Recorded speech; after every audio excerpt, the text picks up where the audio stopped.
रमज़ान की आखिरी इफ्तारी है, उसके लिए यहाँ पे लोग जमा हैं मस्जिद नबवी के गुंबद के सामने। और यहाँ बहुत भीड़ हो गई है आज। 29 तारीख की शब को भी बहुत भीड़ हो गई थी, लोगों को दूर दूर तक नमाज़ पढ़ने की जगह नहीं मिली। अभी भी लगभग आधा घंटा है इफ्तारी को। सूरज वहाँ पीछे छुपा है, ये जो साढ़े पीछे है अभी आप देख रहे हैं कि यहाँ इनके जो गुंबद है और बाकी जो मीनार हैं इनके ऊपर अभी धूप है, लेकिन फिर भी लोगों की बहुत भीड़ होगी है। मुझे लगता है कि अभी सभी को बैठने की जगह मिल जाएगी। इफ्तारी का बंदोबस्त तो सबके लिए कर दिया गया है।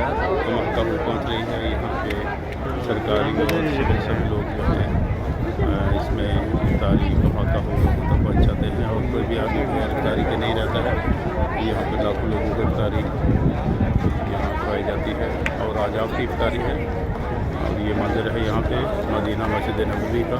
इसके बाद इंशाअल्लाह इफ्तारी होगी।